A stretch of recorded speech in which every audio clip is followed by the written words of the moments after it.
하나님 주신 말씀은 신약성경 베드로전서 3장 13절에서 17절까지 말씀입니다.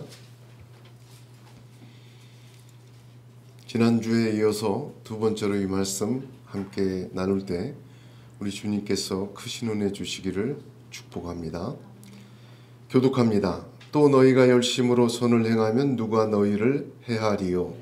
그러나 의를 위하여 고난을 받으면 복이 있는 자니 그들이 두려워하는 것을 두려워하지 말며 근심하지 말고 너희 마음에 그리스도를 주로 삼아 거룩하게 하고 너희 속에 있는 소망에 관한 이유를 묻는 자에게는 대답할 것을 항상 준비하되 온유와 두려움으로 하고 선한 양심을 가지라. 이는 그리스도 안에 있는 너희의 선행을 욕하는 자들로 그 비방하는 일에 부끄러움을 당하게 하려 함이라. 같이 읽습니다. 선을 행함으로 고난받는 것이 하나님의 뜻일진데 악을 행함으로 고난받는 것보다 나으니라. 아멘. 본문 말씀을 보면 저와 여러분이 이 땅을 살면서 선한 행실을 해야 되는 이유가 가득합니다. 선이란 무엇입니까? 하나님 한 분이 선하신 분이십니다. 그 선하신 분에게서 주어지는 말씀과 역사가 또한 선한 것입니다. 창조주 하나님은 이 세상을 만드실 때 보시기에 좋았더라 하는 선한 세상으로 만드셨습니다. 그러나 사람은 선악과를 먹고 선악을 안 후로 범죄하여 선을 택하기는커녕 악만을 택하는 그러한 범죄를 계속 저질러 세상에 악이 관영하였다. 더 이상 손을 쓸 수 없어 하나님께서는 노아의 홍수를 통하여 물로 한번 세상을 심판하셨습니다. 하나님은 그 외아들 예수 그리스도를 십자가에서 우리를 위하여 대신 죽게 하심으로 죄사함의 은혜를 베푸셨습니다. 누구든지 그 예수를 믿는 자는 죄사함의 은혜를 받습니다. 그러므로 성도들은 죄사함 받은 선악을 아는 사람들입니다. 가장 큰 선인 하나님의 말씀을 또한 듣고 있습니다. 예수 그리스도 이전에 구원받지 못한 백성은 범죄하여 선악을 알고 악만 택하였다면 예수 그리스도로 죄사함 받은 성도는 이제 선악을 아는 그 능력을 선을 택하는 삶으로 살아야 되겠습니다. 그것은 성령이 인도하시며 하나님이 다시 보시기에 좋았던 세상을 만들어 가시는 그 역사에 쓰임받는 믿음의 일입니다. 그러므로 저와 여러분이 선을 행하라는 말씀을 들을 때 단순히 착하게 살고 값지고 의미 있게 살자, 인격적으로 좀 더 훌륭해지자, 그 정도로 생각해서는 안 되겠습니다. 오늘 말씀을 깊이 들으면서 과연 이것이 하나님 보시기에 좋은 세상을 다시 재창조해 가시는 하나님의 놀라운 섭리와 역사가 들어있는 사건이구나, 그렇게 믿음으로 받아들여야 될 줄로 압니다. 저와 여러분이 이 하나님의 놀라우신 새 창조의 역사에 선을 행함으로 믿음으로 응답하시는 귀한 성령의 역사 있기를 주님의 이름으로 축복합니다. 오늘 본문을 보면 선을 행하라는 말씀 주시면서 고난을 3번이나 이야기를 하십니다. 뭔가 하나님의 선을 이루어가고 새 창조의 역사를 보시기에 좋았던 세상을 만들어가는 그 순종의 놀라운 거룩한 일에 고난이라는 말이 3번이나 나옵니다. 예수님께서 12제자를 세상으로 파송하실 때 마태복음 10장에 보면 그들에게 권능도 주고 다 주셨어요. 그러면서 뭐라고 당부하시냐면, 보라, 내가 너희를 보냄이 양을 이리 가운데 보냄 같도다. 뱀같이 지혜롭고 비둘기같이 순결해야 된다. 그렇게 가르치셨어요.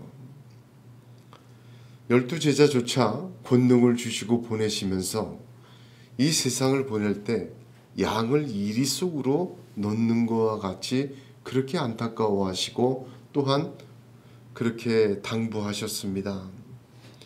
선을 우리가 행해야 되는 세상은 악합니다. 양으로서 이리 가운데로 들어가는 것과 비슷합니다. 그러므로 선을 행한다는 것은 고난 속에서 이루어지는 것이 정상입니다.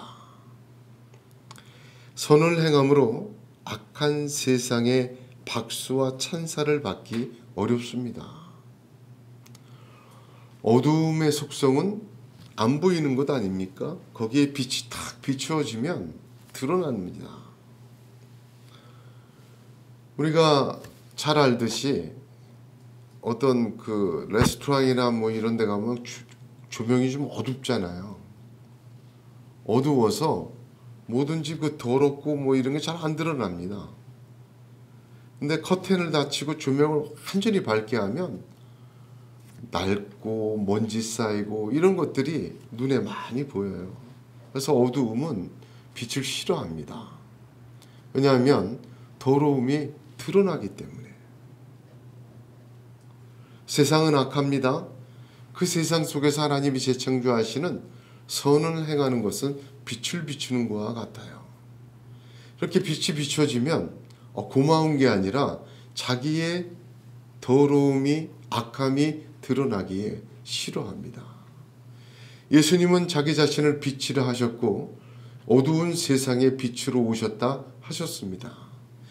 그 빛으로 오신 예수님을 유대인들은 십자가에 매달아 죽였습니다. 왜냐하면 자기들의 어두움이 사라져 더러움과 완악함이 드러나기를 원치 않기 때문이었습니다. 성도들도 이 세상에서 선을 행하는 것, 고난 속에서 이루어집니다. 오늘 본문 말씀 17절을 보면 선을 행함으로 고난받는 것이 하나님의 뜻이라 그렇게 단언합니다. 악한 세상에서 참다운 빛은 고난 속에서 비추어질 수밖에 없다. 그러나 그것은 하나님의 뜻이다. 너무나도 분명하고 확실한 선포를 하십니다. 하나님의 뜻이 선을 행하는 악한 세상 속에서 고난 속에서 이루어짐을 분명히 말씀하고 계십니다. 오늘 본문에는 그 하나님의 뜻이 무엇인지 세 가지로 아주 하나씩 잘 설명이 되어 있습니다. 그것을 함께 나누며 우리가 선을 행함으로 고난을 당할 때 바로 이 하나님의 뜻이 이루어지는 것이구나. 그렇게 믿음으로 아멘하고 하나님을 쫓아가는 은혜의 결단이 있기를 축복합니다. 첫 번째로 하나님의 뜻은 무엇입니까? 14절을 한번 같이 읽겠습니다. 그러나 의를 위하여 고난을 받으면 복이 있는 자니 그들이 두려워하는 것을 두려워하지 말며 근심하지 말라 하셨습니다. 의를 위하여 고난을 받으면 복 있는 자다. 선을 행함으로 고난 속에서 선을 행함으로 하나님 뜻을 이룰 때 그것이 하나님의 뜻의 첫 번째는 우리로 하여금 복 있는 자로 세우시기 위함입니다. 의를 위하여 고난을 받는 자 복이 있다. 어디서 많이 들은 말 같지 않습니까? 마태복음 5장을 보게 되면 예수님의 산상수훈을 시작하실 때 8복으로 시작하세요. 그 첫 번째 복이 심령이 가난한 자는 복이 있나니 천국이 저희 것임이라 그렇게 시작합니다. 그리고 중간에 하나님의 아들이라 칭함을 받을 것이다. 긍휼히 여김을 받을 것이다. 또 여러 가지 배부를 것이다. 위로받을 것이다. 많은데 그 맨 마지막 8번째 복도 역시 의를 위하여 핍박을 받은 자는 복이 있나니 천국이 저희의 것임이라 그렇게 되어 있습니다. 모든 복은 천국으로 시작하고 완성됩니다. 그 사이에 있는 나머지 6가지도 천국의 복 안에 들어있는 것입니다. 의를 위하여 고난받으면 복이 있는 자가 되는 것입니다. 그렇습니다. 선을 행함으로 이 땅에서 고난 속에서 선을 행한다. 박수를 못 받는다.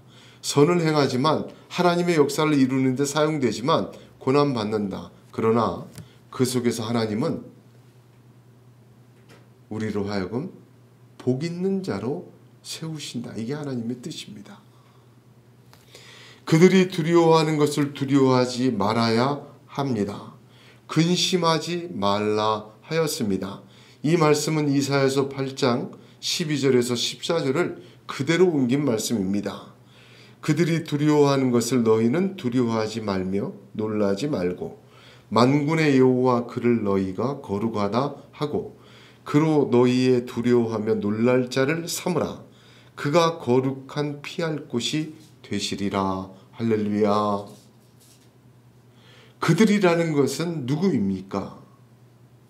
그들이 두려워하는 것은 말할 때 그들이 누구입니까?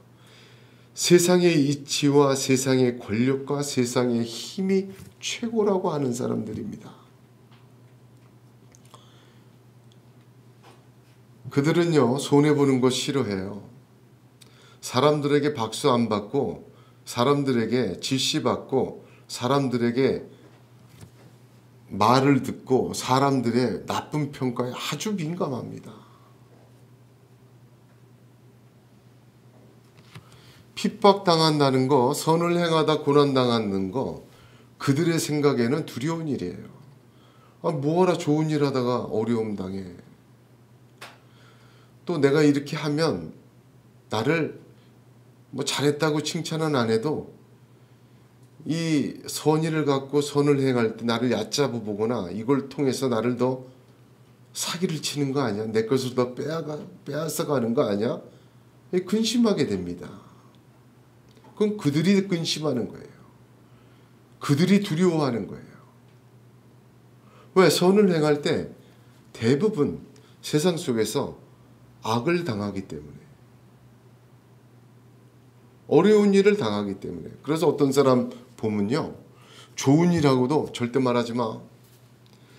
연말에 매번 그 파출소에 돈 갖다 놓는 사람도 어떻게 갖다 놓는지 숨깁니다. 자기가 선한 것을 드러내지 않기 위해서가 아니라 여러 가지 이유가 있다고 생각을 해요. 좋은 일하고도 너만 그렇게 선하냐? 너도 뒤집어 놓고 보면 다 악한 거 아니야?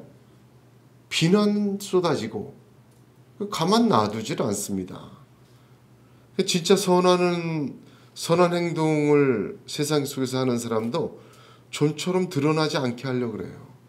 돈이 많아서 한 것처럼 선을 행했더니 막 사람들이 도움을 요구해서 힘들었다는 사람도 있잖아요. 드러내지 않으려고 그래요. 선을 행한 것이. 세상이 얼마나 악합니까? 선언을 행한다고 박수치고 대접하고 그런 경우가 얼마나 적습니까? 오히려 선언 행했을 때 그 부수적으로 당하는 여러 가지 어려움과 고통들이 있습니다. 그래서 사람들은 선을 행하지 않고 좀처럼 드러내질 않아요. 여러분, 그런 것들은 그들이 두려워하는 것입니다. 그들이 두려워하고 그들이 근심하는 것입니다. 그들이 두려워하고 그들이 근심하는 것, 이것저것 깊이 생각해서 선을 자제하지 마십시오. 오늘 성경의 말은 그렇게라도 선을 행해. 걱정하지 마. 왜? 하나님이 계시잖아. 하나님이 복 있는 자로 세우신다. 그게 하나님의 뜻이다. 그래, 네가 악한 세상에서 선을 행할 때 핍박받을 수 있어. 박수 못 받고 오히려 모함을 당할 수도 있고 그 선을 행함으로 더 힘든 상황이 올 수도 있어. 그러나 그것을 두려워해서 안 하고 그것을 근심해서 절제하는 것, 그거 피하는 것 살아 깊은 게 아니야. 그건 하나님 믿는 게 아니야. 하나님 믿는 사람은 그들이 두려워하는 것을 두려워하지 말고 그들이 근심하는 것을 근심하지 말며 어두움 속에도 주 예수의 이름으로 당당히 선을 행해라. 하나님은 보기 좋은 세상으로 만들어 가시고 그렇게 순종하는 사람을 복 있는 자, 그런 존재로 세우신다. 너희에게는 하나님이 있다. 그렇게 말씀하시는 것입니다. 그러므로 다윗처럼 내가 사망의 음침한 골짜기로 다닐지라도 해를 두려워하지 않을 것은 주께서 나와 함께 하심이라. 주의 지팡이와 막대기가 나를 안위하시나이다. 주께서 내 원수의 목전에서 내게 상을 베푸시고 기름으로 내 머리에 바르셨으니 내 잔이 넘치나이다. 이 고백이 저와 여러분의 고백 되시기를 축복합니다. 사무엘상 17장에 다윗이 블레셋 사람에게 이르되 너는 칼과 창과 단창으로 내게 오거니와 나는 만군의 여호와의 이름 곧 내가 모욕하는 이스라엘 군대의 하나님의 이름으로 내게 가노라. 이 다윗의 믿음이 있기를, 선을 행함에 있기를 축복합니다. 두 번째는요, 15절입니다. 두 번째 하나님의 뜻은 무엇인가? 15절 같이 읽습니다. 너희 마음에 그리스도를 주로 삼아 거룩하게 하고 너희 속에 있는 소망에 관한 이유를 묻는 자에게는 대답할 것을 항상 준비하되 온유와 두려움으로 하라 했습니다. 하나님의 뜻이 두 번째입니다. 한 단어로 이야기하겠습니다. 하나님의 뜻이 무엇입니까? 세상에 대답하는 성도 되시기를 바랍니다. 세상은 악함이 승리한다 합니다. 하나님의 베푸시는 선함도 필요해서 종교적인 것도 같기는 하지만 그러나 실제로 우리가 사는 세상의 이치는 악한 것이 승리해요. 사실 우리가 자녀를 키우면서 하나님의 말씀대로 못 키우고 세상은 그렇게 사는 게 아니야. 자기 인생 경험으로 키우는 경우도 참 많이 있습니다. 자식이 안타까워서 그렇게 얘기하는 것도 이해가 됩니다만 우리가 선을 행하고 산다는 것, 믿음으로 살고 말씀으로 산다는 것, 악한 세상에서는 조롱을 당합니다. 우리 주님도 그러지 않았습니까? 주님께서 진리를 말하니까 유대인들이 조롱하고 비판하고 내가 유대인의 왕이냐? 로마인들은 그를 아주 멸시하였습니다. 어떻게 보면요, 선을 행하며 이 악한 세상 속에서 산다는 것은 쉬운 일은 아닙니다. 그런데 이걸 알아야 됩니다. 하나님은요, 성도들이 악한 세상 속에서 선을 행하며 사는 것이 이 악한 세상에 대한 하나님의 대답되기를 원하시는 거예요. 그래, 악한 게 단주라냐? 그래, 악이 가득하지. 세상 그렇게 사는 것 아니지. 그러나 내 자녀들을 봐라. 이게 내 대답이다. 저와 여러분이 악한 세상에서 하나님의 정의와 공의에 대한 대답이 되는 믿음의 삶이 되기를 축복합니다. 대답에 해당하는 헬라어는 아폴로기아입니다. 이 말을 직역하면요, 변호하다 그런 뜻입니다. 언제 사용되는 말이냐면 법정에서 변호사가 증인이 법정 안에서 판결을 위하여 말하는 것을 아폴로기아, 대답이라고 말을 합니다. 하나님께서는 이 세상을 심판하십니다. 심판하실 때 저와 여러분이 세상에 대답했던 악한 세상에서 선을 행했던 것을 증거로 제시하십니다. 우리의 대답은 보여주는 것만은 아닙니다. 저와 여러분이 악한 세상 속에서 선을 행하며 살며 애쓰는 그 삶은 최후의 심판은 하나님의 법정에서 악이 최고라고 악하게 살 수밖에 없었다고 말하는 사람들에게 봐라, 이들이 내 증거다, 증거 삼으시는 것입니다.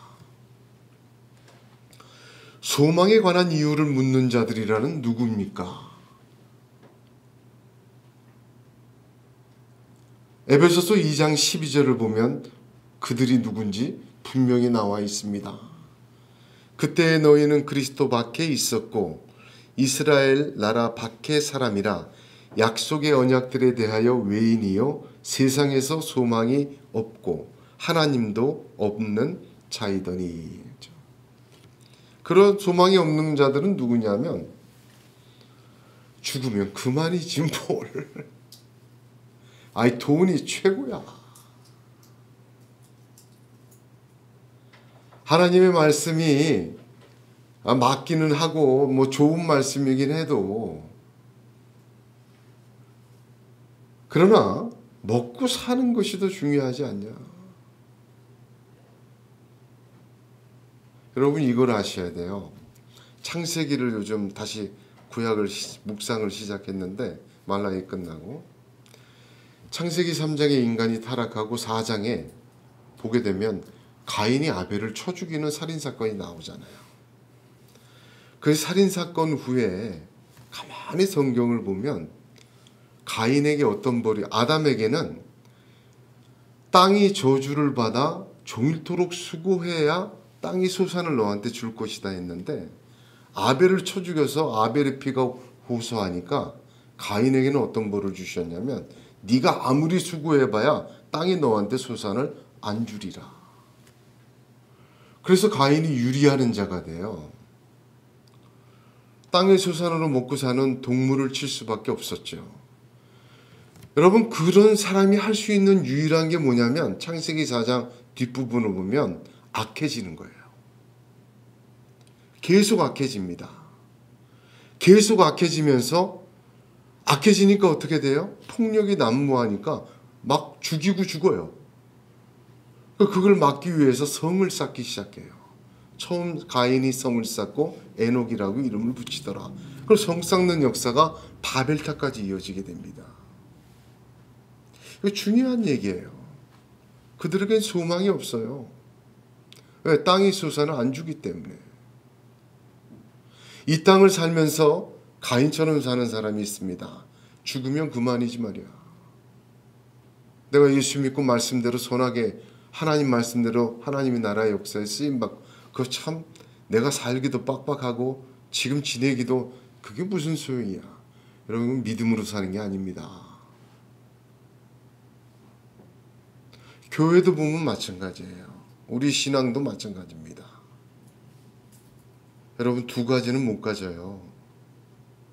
하나님도 갖고 세상도 못 갖습니다. 재물도 섬기고 하나님도 못 섬겨요. 사람은 하나밖에 섬길 수가 없고 하나밖에 붙들 수가 없습니다. 둘 다 붙들었다는 건 거짓말이에요. 교회와 신앙도 마찬가지 아니겠습니까? 자기의 생각과 자기의 고집과 자기의 탐욕으로 하나님 말씀은 일리가 있지만 참고는 해볼 가치가 있지만 그러나 지금 여기서 살아야 되겠다는 거예요.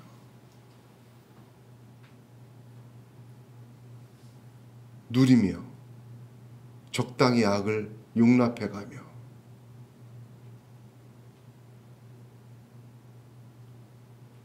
저는 말씀을 묵상할 때마다 참 고민하게 돼요. 예수님이 죄인과 세리의 친구와 함께 먹었으니 그 자리가 어떻겠습니까?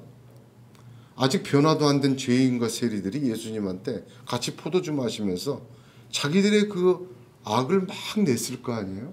예수님이 그들을 거부하진 않으셨지만 단호하게 말씀을 하셨어요. 그들이 알아듣기 쉽게 얘기한 게 아니에요. 하나님의 말씀을 그대로 전하셨어요.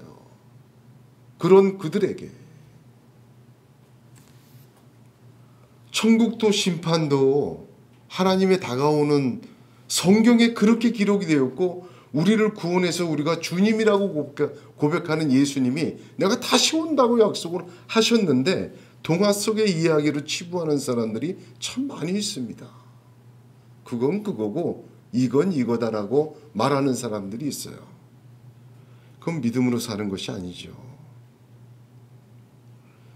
소망에 관한 이유를 묻는 자처럼 신앙생활하고 소망에 관한 이유를 묻는 자처럼 우리가 교회를 하고 소망에 관한 이유를 묻는 자처럼 이 땅을 산다면 정말 다를 것이 무엇입니까? 소망에 관한 이유를 묻는 자에게 대답하며 살아야죠. 그 하나님의 뜻입니다. 누가복음 17장 27절에 노아가 방주에 들어가던 날까지 사람들이 먹고 마시고 장가들고 시집가더니 홍수가 나서 저희를 다 멸하였다 했습니다. 노아의 때와 똑같다고 주님은 얘기하셨습니다. 그렇습니다. 악함이 지배하는 이 세상 속에서 선을 행하며 살 때에 우리는 소망에 관한 이유를 묻는 자들에게 하나님의 대답이 되어야 될 줄로 믿습니다. 하나님은 그렇게 대답하며 이 땅을 살아가는 하나님의 사람들을 통하여 놀라운 역사를 세워가실 줄로 믿습니다. 여러분, 그렇게 대답하기 위해서 어떻게 해야 되겠습니까? 오늘 본문이 너무너무 베드로전서를 읽으면 읽을수록 예수님의 가르침, 베드로가 경험한 것, 이사야서, 시편, 하나님의 말씀으로 가득 차 있어요. 그래서 15절을 보면 대답하는 자가 되라 하기 전에 먼저 너희 마음에 그리스도를 주로 삼아 거룩하게 하고, 이게 먼저예요. 예수 믿고 사는 사람이, 선을 행하며 사는 사람이 마음속에 그리스도를 주로 삼아야 돼요. 이거 이상한 말 아닙니까? 다 예수님을 주님으로 영접한 사람한테 너희 마음속에 그리스도를 주로 삼아 거룩하게 하고 대답하며 이 땅을 살아라. 하나님의 대답이 되어라 라고 이야기를 하십니다. 다른 것을 주로 삼고 세상에 대답하는 하나님의 사람 될 수 없습니다. 자기 자신은요, 세습을 하고 자기 자신은 돈의 권력을 더 믿고 자기 자신은 온갖 탐욕과 악한 짓을 저지르면서 다른 것을 주로 삼고는 세상의 대답이라고 얘기를 하고 소망이 없는 자들에게 대답한다고 말을 하고, 거짓말이에요. 정말 그 마음속에 그를 주장하고 그를 통치하는 게 그리스도인지. 왜 그리스도란 단어를 썼습니까? 나를 위하여 십자가에서 죽으신 분은 딱 한 분, 예수 그리스도. 나를 하나님의 나라로 영접하실 분도 오직 한 분, 예수 그리스도. 그 주님을 내 마음에 주로 삼아야 돼요.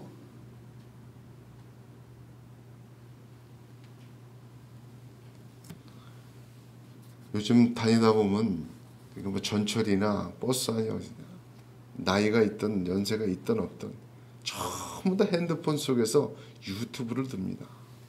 그것도 한번 건강이 좀 무릎이 아파서 무릎에 대한 거 한번 검색하고 들으면요, 무릎에 대한 게 와 떠요. 그거 다 들으려면 시간도 없어요. 어떤 분들은 뭐 제가 어떻게 목욕탕 가는 목욕탕에 청소하는 분이 있는데 항상 유튜브로 틀어놓고 갖고 다니면서 일을 하세요. 그거 이어폰도 안 끼고 크게 틀어놓고 막 그 보면 완전히 윤석열이 뭐 어쩌고 저쩌고 한 정치 그만 듣는 거예요.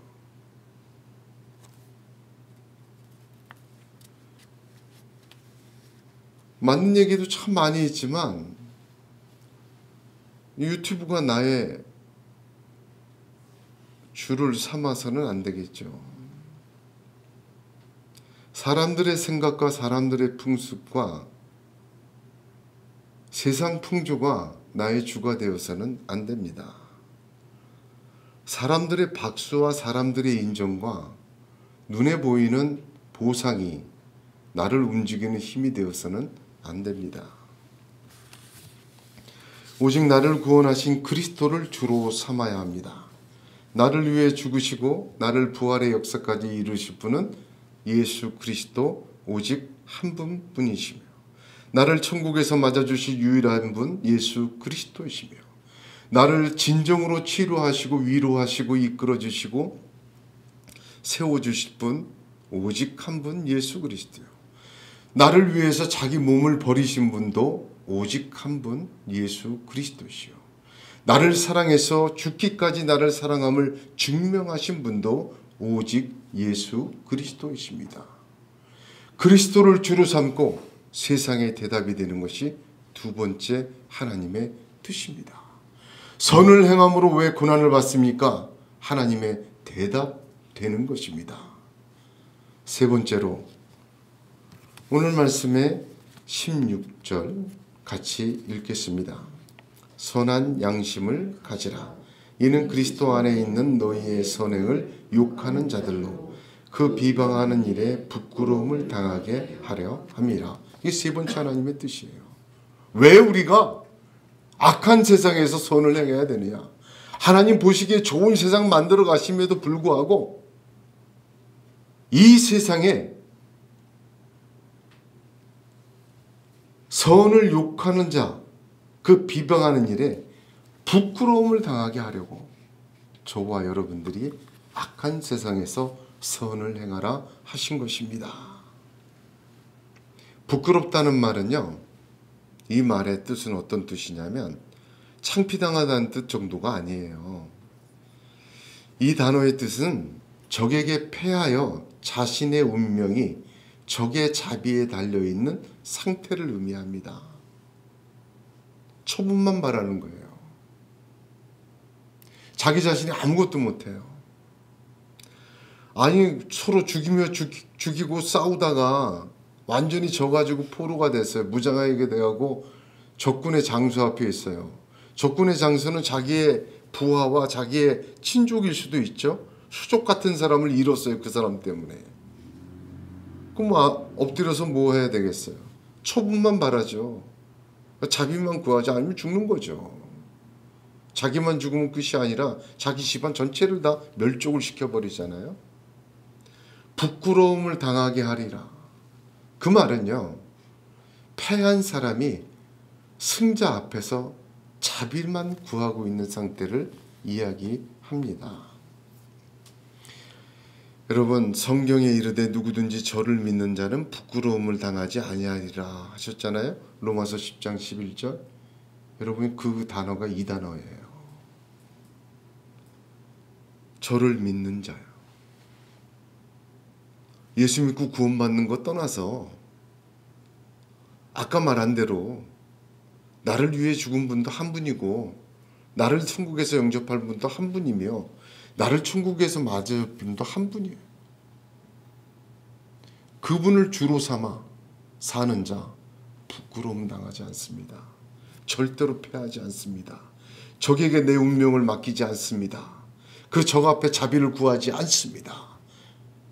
주님이 주인 되신 사람은 주님이 책임지십니다. 할렐루야. 선한 양심을 가지라로 시작하잖아요. 세 번째 하나님의 뜻이 부끄러움을 당하게 하리라. 그러기 위해서 너희들이 악한 세상에서 선하게 살아라. 근데 선한 양심을 가지라. 제일 먼저 그렇게 얘기합니다.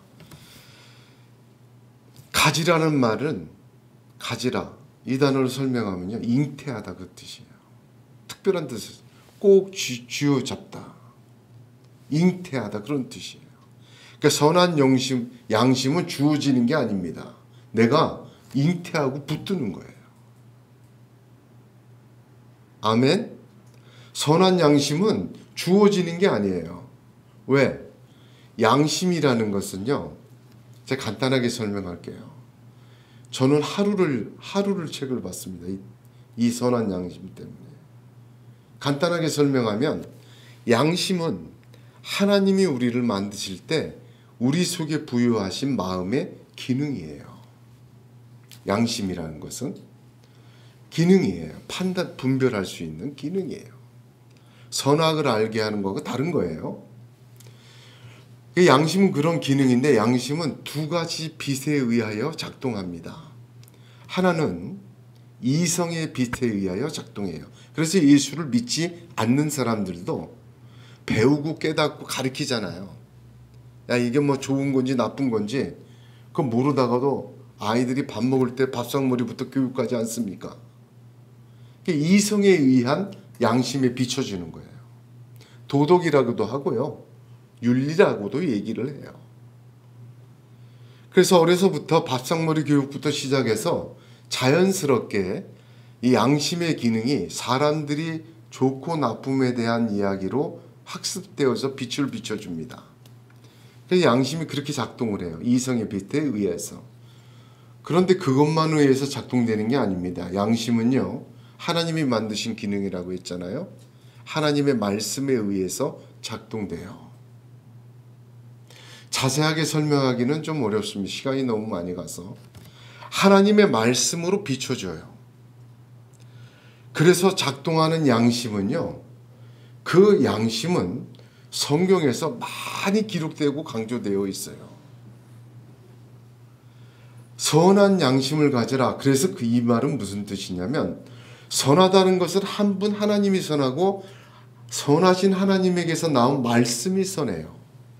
그러므로 선한 양심이라는 뭐냐면 하나님의 말씀이 창조시에 주어주신 양심의 기능에 비춰지는 거예요.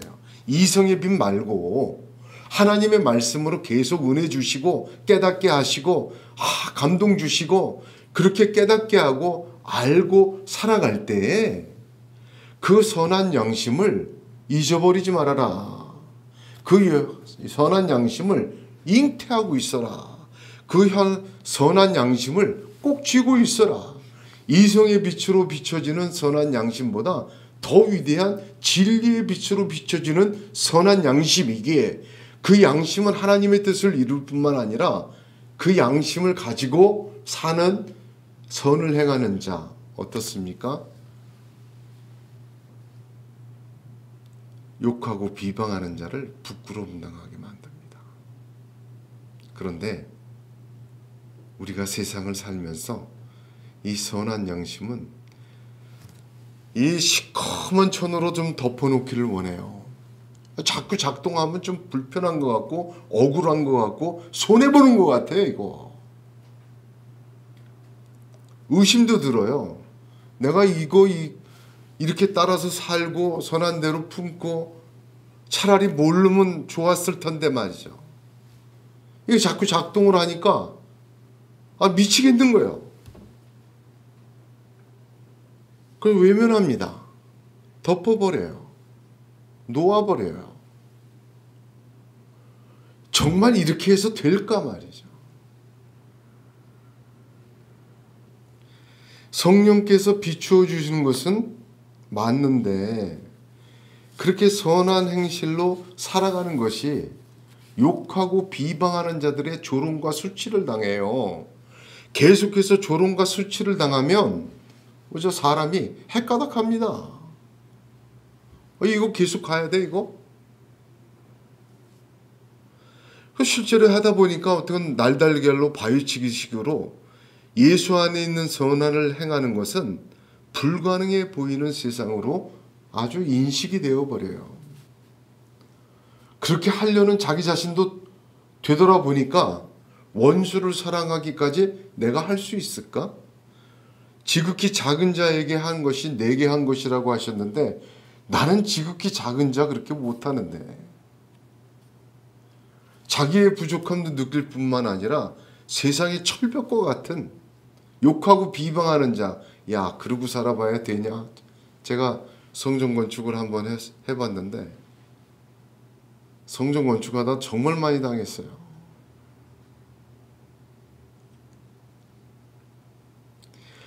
예수 그리스도 안에 선을 따라 행하기 위하여 내 감정과 욕구를 다 누르고 선한 양심을 품고 있어서 자꾸 비춰지는데 선을 행하고만 욕하고 비방하는 것이 돌아올 때 견딜 자신이 없습니다. 그들이 욕하는 자들 언제나 나쁜 점만을 골라서 마치 내가 선을 행하는 것이 어떤 목적을 숨기고 유익을 취하기 위하여 거짓된 행동이라고 규정하고, 사람이 안 그런 사람 어디 있어, 정말 그런 사람이 어디 있어 하면서 들춰내는 것, 그렇게 만들어가는 것, 약한 교회를 참 무시 못해요. 그런데 이걸 아셔야 돼요. 하나님이 보고, 하나님이 듣고, 하나님이 알고 계십니다.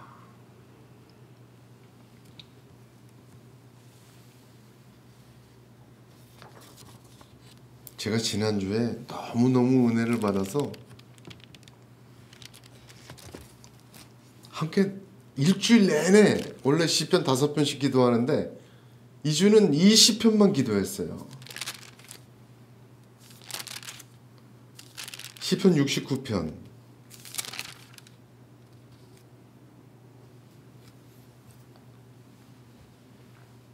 시편 69편에 뭐라고 되어 있냐면 19절에 주께서 나의 비방과 수치와 능욕을 아시나이다. 나의 대적자들이 다 주님 앞에 있나이다. 이 구절입니다. 일주일 내내 이것으로 힘을 얻었어요. 야, 너 정말 선을 행하고 믿음대로 살고 선한 양심을 가질 때 얼마나 힘들었니? 나 주님의 음성 같았어요.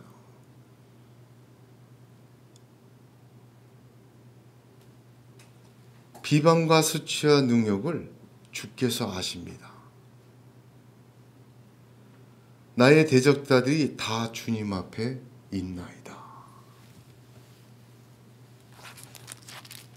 사랑하는 성도 여러분, 하나님이 아십니다. 그 비방하고 악하게 떠드는 모든 것들이 하나님 앞에 있어요. 하나님의 역사를 전적으로 의지하며 선한 양심을 품으시기를 바랍니다. 그럼에도 불구하고 선한 양심을 가지라. 그들을 부끄럽게 하시기 위한 것이다. 악한 것을 주식으로 먹고 악한 것을 상식으로 여기는 자들이 아무것도 할 수 없는 것이 되어버리게 만드신다는 거예요. 패전한 적군을 자비를 구하고 엎드려져 있는 사람 상태로 만들겠다는 하나님의 말씀입니다. 고린도전서 1장 27절에 그러나 하나님께서 세상에 미련한 것을 택하사 지혜 있는 자들을 부끄럽게 하려 하시고 세상에 약한 것을 택하사 강한 것을 부끄럽게 하려 하신다 하셨습니다. 그 역사가 저와 여러분에게 이루어지기를 주님의 이름으로 축복합니다. 하나님의 뜻은 분명합니다. 악한 세상에서 선을 행하며 살아라. 그 순종을 통하여 하나님은 보시기에 좋은 세상을 다시 만들어 가십니다.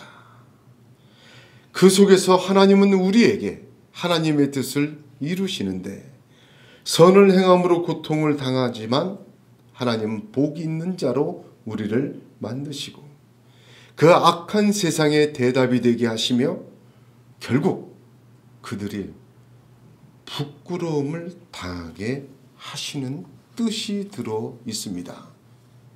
그러한 하나님의 역사가 저와 여러분에게 하늘에서처럼 이 땅에서 베드로의 간증처럼 성경의 사람들처럼 이루어지는 역사가 있기를 주님의 이름으로 축복합니다.